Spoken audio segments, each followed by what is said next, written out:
देख रहे हैं JI न्यूज, आपकी आवाज।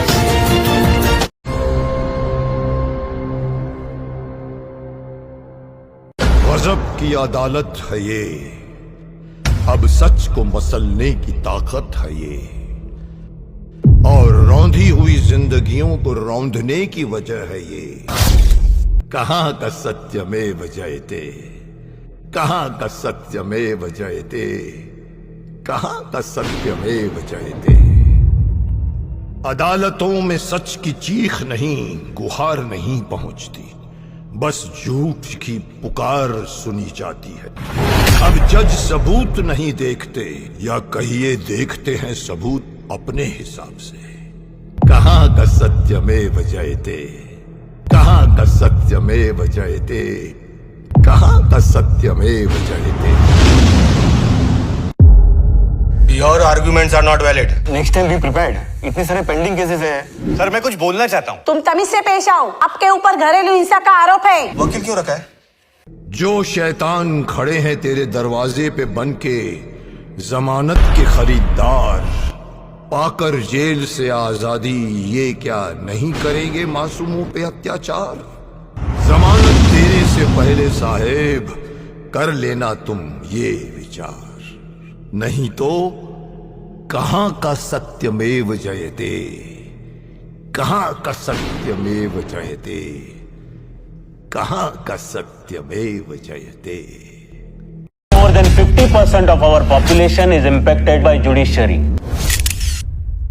सही से न्याय नहीं मिला। उन्होंने हमारी जमीन का कोई रकम अदा नहीं की। कोर्ट के चक्कर लगाते लगाते मेरे पैरों में छाले पड़ गए। मुझ पे है पड़ा हुआ जो ज्ञानहीनता का भार, विशेष दूसरी शिक्षा पाके देता क्यों नहीं उतार। जो समझ में आए तुझको व्यवहार और कारोबार, उस पर ही करना चाहिए तुझे न्याय का विचार, नहीं तो कहां का सत्यमेव जयते। कपिल जी, मैं आपको धन्यवाद देता हूं, और ये फिल्म बनाने के लिए, ये वेब सीरीज बनाने के लिए बहुत बहुत धन्यवाद। सुप्रीम कोर्ट के जजेस, हाई कोर्ट के जजेस जरूर इसको देखें और आत्मचिंतन करें कि भारत की न्याय प्रणाली कहां पहुंच गई है। भारत में टोटल 5 करोड़ केसेस तो वो हैं जो district court, high court, supreme court में है। इसका मतलब 5 करोड़ परिवार न्याय की आशा में बैठा हुआ है। ऑन एन एवरेज एक परिवार में 6 आदमी रख लीजिए, तो यानी 30 करोड़ लोग न्याय की आस लगाए बैठे हुए हैं।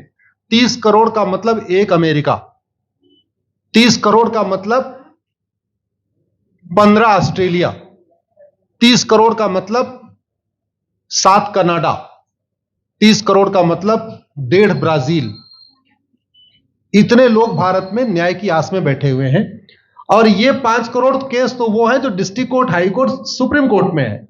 इसके पैरेलल हमारे देश में एक और जुडिशियल सिस्टम है, उसको कहते हैं तहसीलदार, SDM, ADM, DM, कमिश्नर, जहां पे चकबंदी के मुकदमे चलते हैं। वो इस 5 करोड़ में काउंटेड नहीं है। जो तहसीलदार के यहां मुकदमा होता है, SDM के यहां मुकदमा होता है, ADM के यहां होता है, DM के यहां होता है, चकबंदी अधिकारी जिसको CO कहते हैं, DDC कहते हैं, SOC कहते हैं, वो एक इसके पैरेलल में है, और 5 करोड़ मुकदमे वहां पे भी चल रहे हैं। इसका मैं लाइव एग्जांपल देना चाहूंगा भारत की ब्लैक जस्टिस सिस्टम का। 1985 में जौनपुर में एक 10 बीघे जमीन का मुकदमा शुरू हुआ था। अभी वो सबसे नीचे पायदान पे है, जिसको कहते हैं चकबंदी अधिकारी। 1985 में मुकदमा शुरू हुआ, 2023 आ गया, लगभग 37 साल बीत चुके। 37 साल में यह नहीं तय हो पाया कि असली विल कौन सी है। 2 लोगों ने क्लेम किया, वो कह रहे हैं मुझे विल मिली है, वो कह रहे हैं मुझे विल मिली है। 37 साल में ये नहीं डिसाइड हो पाया असली विल किसकी है। अगर मान लीजिए आज डिसाइड हो जाए तो CO के बाद SOC के बाद DDC के बाद हाई कोर्ट के बाद सुप्रीम कोर्ट, यानी अभी 35 साल और लगेगा, 70 साल लगेगा। सेकंड जनरेशन मुकदमा लड़ रही है, ऑलरेडी सेकंड जनरेशन मुकदमा लड़ रही है, और इसी स्पीड से काम हुआ तो मुझे लगता है थर्ड जनरेशन आके मुकदमा जाके तब जाके सुप्रीम कोर्ट पहुंचेगा। दूसरा एग्जांपल, एक ग्लेरिंग एग्जांपल आपको देता हूं।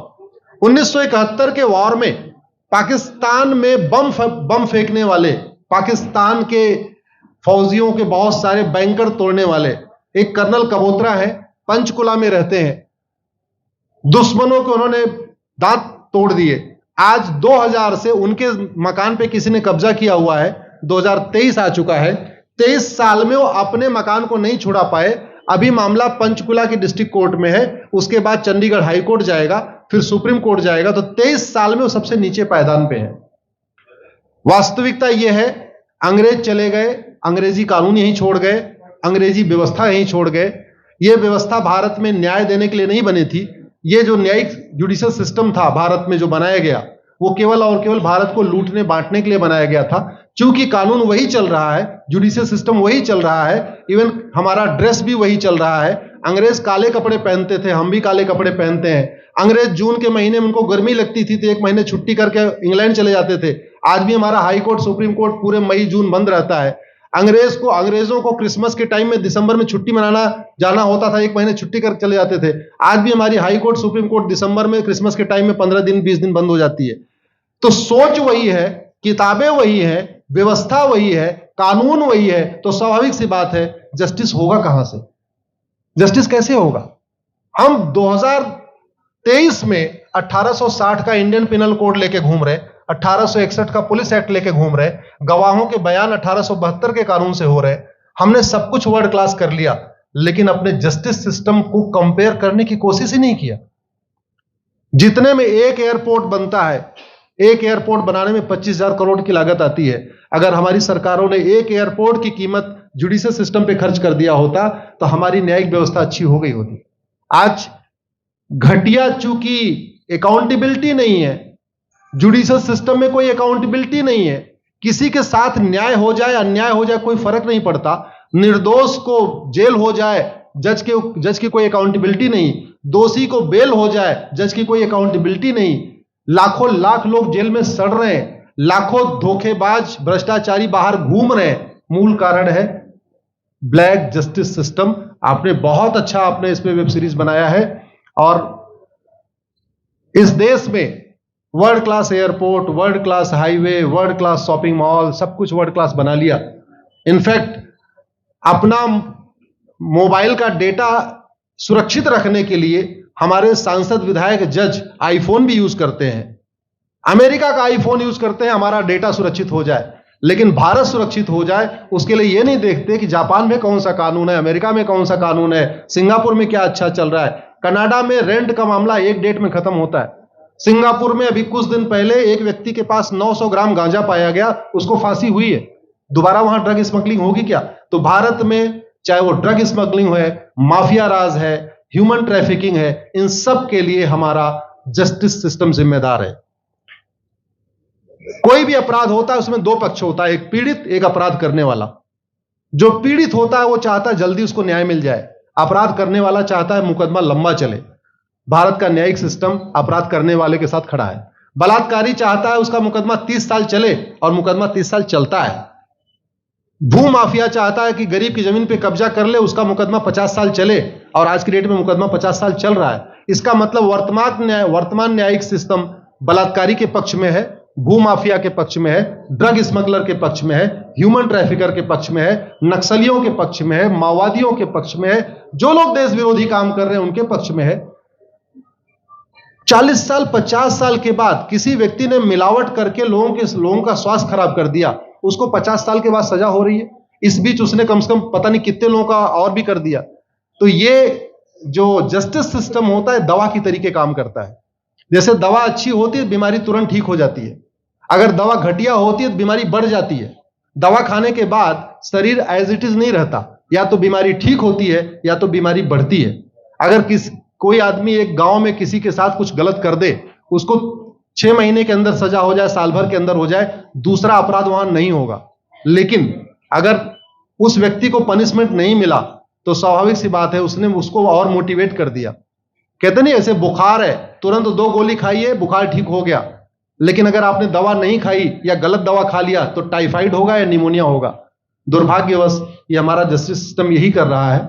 आज की डेट में जितनी समस्याएं हैं, चाहे वो घूसखोरी है, जमाखोरी है, मिलावटखोरी है, कालाबाजारी है, नशा तस्करी है, मानव तस्करी है, सोना तस्करी है, ड्रग स्मगलिंग है, या नक्सलवाद है, या माओवाद है, या कट्टरवाद है, जो भी समस्याएं हैं, उसका एक बहुत बड़ा कारण यह है कि हमारा जस्टिस सिस्टम उसको टैकल नहीं कर पा रहा है, उसको पकड़ नहीं पा रहा है, और इसीलिए भारत में अराजकता है।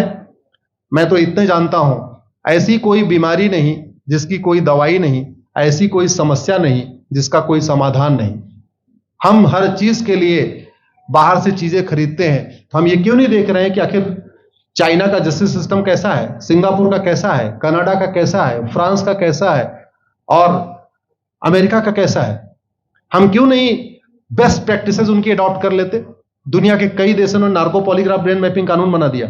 मेरी बहन दीपिका नारायण बैठी हुई है, ये लगातार फॉल्स केसेस के खिलाफ, इनको मैं देखता रहता हूं, एक्टिव रहती है। एक कानून बन जाए नार्को पॉलीग्राफ ब्रेन मैपिंग और कंप्लेन पे अंडरटेकिंग ले लिया जाए कि जो कुछ मैं शिकायत कर रहा हूं इसके लिए मैं अपना नार्को पॉलीग्राफ ब्रेन मैपिंग कराने के लिए तैयार हूं, हजारों की संख्या में फेक केसेस खुद ही खत्म हो जाएंगे। आज की डेट में लोग जुडिशरी की लापरवाही के साथ साथ फर्जी केस से परेशान है, फर्जी गवाही से परेशान है, फर्जी एफआईआर से परेशान है, हजारों परेशान परिवार परेशान है। कई बार देखा गया कि जो फैमिली के केसेस होते हैं उसमें कितने सारे फेक केसेस भी आ रहे हैं। तो जो वास्तव में दोषी हैं उनको पनिशमेंट नहीं मिल पा रहा है, जो निर्दोष हैं उनके खिलाफ फर्जी केसेस हो रहे हैं। आज की डेट में गांव में एक दबंग अगर जमीन कब्जा कर लेता है, किसी की हिम्मत नहीं पड़ती उसके खिलाफ कोई गवाही दे दे। लोगों को अपनी जमीन छुड़ाने में 30-30 साल लड़ना पड़ रहा है, 35 साल लड़ना पड़ रहा है। अगर 30 साल 35 साल के बाद कक्कड़ जी उसको अपनी जमीन मिल भी गई तो उसके साथ न्याय कहां हुआ?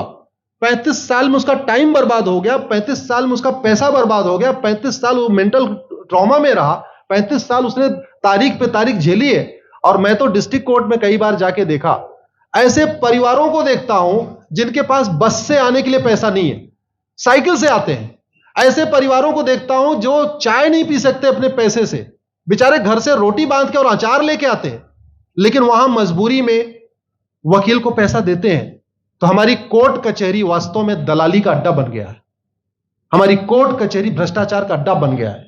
और मैं दुख के साथ कहना चाहूंगा, अदालतों में न्याय हो नहीं रहा है बल्कि न्याय बिक रहा है।